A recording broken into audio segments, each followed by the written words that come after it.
All right, time to talk a little, civilization overthrow, common sense, basic law and order. Say hello to my little friend. There's a hold-up in the Bronx. Brooklyn's broken out in fights. There's a traffic jam in Harlem that's backed up to Jackson Heights. There's a scout who showed a child. Cruise ships do it idle wild. Car 54, where are That would be the Cathy Hinners introduction at 10:09. Her website, dailyrollcall.com. 20 years of law enforcement in New York. Came to Tennessee to retire only to get her toughest case. Good morning, Cathy. Good morning, Michael. Well, the breaking news is FBI and ATF, either precautionary or real threat, have announced a threat of violence at 2 universities near Philadelphia. What do you got on that? Well, I actually have the threat itself, which comes from a website called 4chan, and it's the same website that had to do with the shooter out in the state of Washington, or Oregon, rather, last week. If you want to just read you a brief part of it, it says, "The first of our kind has struck fear to the hearts of America. His cries have been heard even by the president. This is only the beginning. The Beta Rebellion has begun. Soon more of our brothers will take up arms to become martyrs to this revolution." They give the date and time that a fellow robot will take up arms against a university near Philadelphia. His cries will be heard, his victims will cower in fear, and the strength of the Union will decay a little more. And then it just goes on and it says, "At the end, hero, have mercy on us all. Lend us your strength in this time to fight this evil." All right, does this sound like Islam? I mean, because when we look at Chris Harper Mercer in Oregon, he clearly was targeting Christians. That seems to be the motive. His father comes out speaking against guns, although he never takes any responsibility for abandoning his son and his mother, which often is a common thread with serial killers. There's any number of things you could have pointed to. The last thing you would point to is the guns themselves, but that's what the president focused on. The president has yet to acknowledge the targeting of Christians, nor does he plan to sing Amazing Grace at any funerals. But in the case of Chris Harper Mercer, there have been all kinds of links to him and the Black Lives Matter movement, as well as potentially to Islam. And like this website, what are we hearing? Black Lives Matter or radical Islam? Well, you know what? They're so coded, Michael. It's very hard, but we're seeing words such as martyr, strike fear into the hearts of America. Those are Islamic terms. But when they refer to themselves as fellow robots in Beta Rebellion, that's something that comes back on a Japanese hero, actually is Hero, Hiro, and also some new games on terrorism that were just released this past week, Tom Clancy's Rainbow Six game, and I believe it was Star Wars. So that part is very confusing, but throughout the message, when you see certain words that we know are Islamic, so I tend to think the message is skewed for a reason. And by the way, we might add that a lot of Islamic terrorists or agitators love to hijack these movements, and we have seen that, not just in Ferguson, but everywhere Black Lives Matter is. So they've kind of been intermingled, too. I think the one thing we all scratch our head, Cathy, is what was Chris Harper Mercer doing targeting a community college? And was it just access to it? He wasn't that close to it, but, access to it, or was it a target? And so now these latest warnings in the Philadelphia area from FBI and ATF suggest that there is something that is out there targeting schools, and it starts to make sense why he picked that community college. That would have, I'm not a cop, you are, but... They're basically soft targets. There are no gun zones. So, people know that there's nobody in there that's going to be able to give them resistance, especially with a weapon. And we're telling people this. We have big signs of guns with a big X through them as they enter these facilities, the same way with the recruiting station. So it's just another soft target. There's too many doors to get in, and we've talked about, threat assessments and things like that. These colleges and universities are begging to have some sort of assessments done because they're basically open books. They know that once they go in there, they're not going to be challenged by people with weapons. They may meet some big-sized males, but, try that up against an automatic weapon. It's just not going to work. So soft targets are just a problem right now in schools in general. Unless they have armed resource officers, they are targets. Islamization and law enforcement expert Cathy Hinners joining us from DailyRollCall.com. Well, that makes a nice transition to Martin Methodist. We forget that our major universities were founded in faith, whether it's Harvard, whether it's Vandy, though they don't look much like it. Here comes a Methodist college, Martin Methodist. who decides to, and like all the universities we're discussing, they need understanding of threat assessment more than ever, decide to not allow you to speak. While the Muslim Brotherhood, of course, continues to have, unvetted access. I don't want to pick on Martin Methodist as much as what do we learn from this anecdotally? Well, I think the kind of message here was that, I was deemed a Muslim basher, so I wasn't able to participate in the course to law enforcement there. However, we know that Martin Methodist has embraced interfaith forums that have basically embraced Muslim Brotherhood supporters. The person that is most prominent in these forums, the lead in most of these forums, would be the Imam, Osama Balul, from the Islamic Center of Murfreesboro. And what we did is we told them that he has been the host to several self-admitted Muslim Brotherhood members, such as Jamal Badaway and Nihad Awad, who have visited his mosque on several occasions. So, they're allowing the Muslim Brotherhood to come in under the guise of, religious forms once again, and yet to give law enforcement a fair shake to actually learn who the Muslim Brotherhood is here in this area. This is my question to you. What do we really learn from this? I mean, whether it's Martin Methodist, whether it's Vanderbilt, whether it's any major college or university. Again, we see these very strange and dangerous bedfellows. You could make a case that Arab money has bought its way in, that political correctness has influenced its way in, that critical thought is dead. Is there anything new we're really learning here that we already didn't know exists, and that's why our campuses are so vulnerable and perhaps being targeted? I mean, full circle. I don't know that it's new, Michael, but I think you're right on point when you say the money. I think we'd be astounded to know where the money trail comes from. We know that schools that have Saudi student associations have definitely a connection with receiving thousands of dollars. So the money certainly is part of the problem. And then I think the political correctness of the left is not helping. They refuse to listen to facts regarding members of, a community of a religion, which they, just refuse to listen, that there could possibly be, Islamists and radicals within that religion. The political correctness part is this, and we're seeing it in Joe Biden's comments. By the way, the vice president who will run for president and probably get the nomination would view me as a homophobic. I naturally hate gays. I naturally want to restrict gays. Well, the truth of the matter is I am a Christian, not a homophobic. All right, so as a Christian, I believe this is sin. All I'm really doing is acknowledging what has always been, not just a tradition in this country, but a tradition for humanity, and that is marriage between a man and a woman. But naturally, they're the word police, and they like to control the argument, so I hate gays, or I'm afraid of gays, and of course, nothing could be further from the truth. I love gays, I just can't validate the sin, and I am able through Christ to separate the sin from the sinner.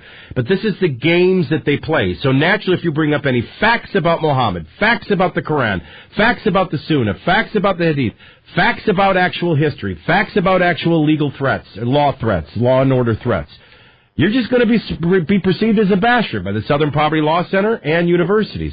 And it shows me that political correctness plus bought money from those who intend to indoctrinate, and this strange bedfellow and dangerous bedfellows of political correctness are dangerous. It's hard to get as excited about that when we're seeing it played out for our innocent 7th graders here at home, let alone what university they go to.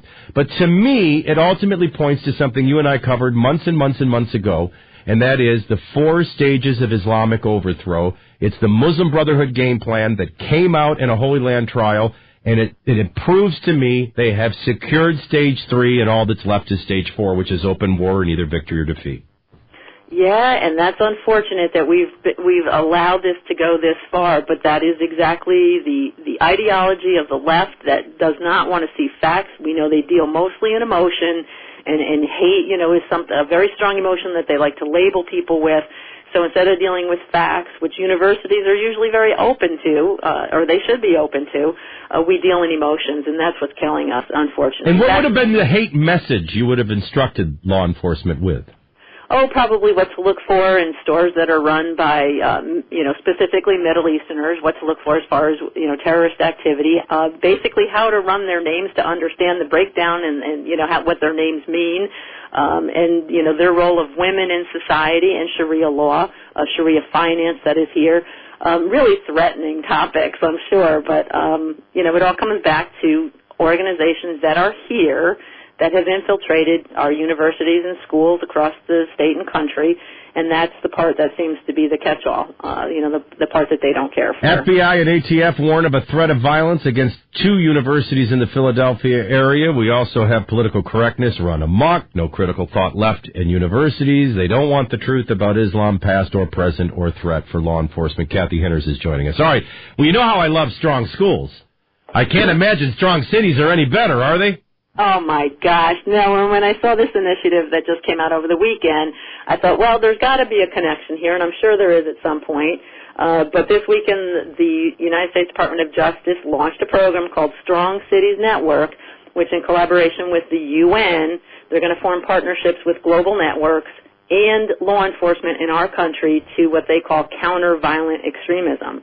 And this is something that doesn't surprise us, because we've talked about I won't say a new world order, but the Islamists believe in one faith, one government and one law, and so this is where we seem to be headed. But it's really, really dangerous in that they're having police agencies within the United States meet with international steering committees and international advisory boards with a program that's run by the Institute for Strategic Dialogue to learn how to handle things in their own backyard. All right, so law enforcement, of course, is local. That's the first who arrived on the scene. I'll remind everybody. The first to arrive at the scene on 9/11 at Ground Zero was the fire department across the street and a police department down the street. So local is always the first to arrive on the scene. And yet they're the least prepared and the most kept from being properly prepared. But this goes beyond the federalization of law enforcement, which I thought was Homeland Security's job, to the globalization of law enforcement. I mean, I just hope everybody listening is hearing what a dramatic turn this is. And they're not talking about the things that police officers need to learn or should understand when they get. It isn't about ideology when you get to these scenes. It's about what to look for. Are there other bombs around? Are there, your victims that are involved? The motive behind this. Ideology is not always the front runner when you're arriving on a scene of such a massive, incident. And this is what this program does, though. They have delegations that are discussing the faith communities within the police department, local jurisdictions. So they're gearing it towards, Muslims once again. And see, this is where it's wrong. Soft-handed police tactics are not appropriate for terrorism. So, we're not allowing our law enforcement to get hands-on knowledge of what has actually happened and what to look for. Instead, we're bringing in the religious aspect, how to foster community-led, preventative programming. And what Obama said about this whole agenda, which he chaired the UN Security Council Summit last year, and they came out with this big, long UN SCR 2178, which is a new law that was adopted. But they want to discuss extremist ideology through education, dialogue, and counseling. Those guys that are arriving after a bomb just killed several people, they don't care about education, dialogue, and counseling. They need to know what else to look for. So this is where they're gearing our law enforcement. Extremely, extremely dangerous, especially with the UN being involved. This is not good. We had a bipartisan congressional hearing and research done. And what it showed is we're only thwarting a fraction. Now, what's interesting is most people think there hasn't been a terrorist attack since 9/11, and nothing could be further from the truth. Ask those at Fort Hood with Nidal Hassan. Ask the Chattanooga service members with this year's attack. Or how about Carlos Bledsoe, who was radicalized in a mosque here in Nashville and went to a recruitment center in Little Rock? Or how about the Boston Marathon bombing? And I got to make a long story short because we're down to a minute and a half, but they think that there's going to be a major amount more of attacks and that our luck will seemingly run out. It strikes me that if you look at it from a radical Islamic perspective, that they have, of course, continued to make great gains geographically and indoctrinatingly and caliphate-wise worldwide, but not been able to hit us on American soil big. It sounds like that these types of globalized law enforcement versus federalized, let alone local, is a way of softening that to increase their luck and our luck running out in the future. Do you see it that way? Absolutely. And I understand, I get the fact that there's initiatives that have to bring law enforcement together to collectively fight violence, but there's a difference between criminals and terrorists, and this is what they're not allowing law enforcement to take a look at. We're not dealing with soft-handed techniques anymore. We're not just interested in building safe and secure communities. We need more than that. We need the communities to be part of telling us who's doing this. There's the behavior of terrorists and what builds up to these things. And this is what's all missing from training right now. So now we've got, like you said, we've got a program that involves the UN, of all things, that's a slippery slope we should not be headed down. And federal programs and international programs that want to deal with the warm and fuzzy part of community policing. And this is not appropriate for a country that is under siege, and they're just laying low right now, but who's under siege from terrorists. Follow these and other stories daily at dailyrollcall.com. That's Cathy's website, one of the foremost authorities on Islamization of America as well as law enforcement. Let me give you one last 10 seconds. Chris Harper Mercer's attack in Oregon. Your thoughts? I think it was just laying a foundation for more of these people that have the mindset of a terrorist to gain attention and to, again, attack Christians. I think that this is what we're in line for, whether they're Al-Qaeda, whether they're Al-Shabaab, whether they even have a label. And I don't say lone wolves, but I think this is just, he laid the foundation to open the doors for others to gain that notoriety and be a martyr and go ahead and kill Christians wherever they are. You have a cop's gut. I have discernment of spirit. We don't know this whole story yet. It's either Black Lives Matter or it's Islam or both, but there's more to come. And I would think that the targeting of 2 colleges in Philadelphia that the FBI and ATF is warning us about is an indication that this is an ongoing threat for colleges and universities. It's not the last. No, it's not. No, it's not. I encourage them to read your website, dailyrollcall.com. Cathy, we'll talk to you next Monday or sooner if conditions warrant. All right, Michael, thanks. Love you very much. All right, 10:25 at WTM.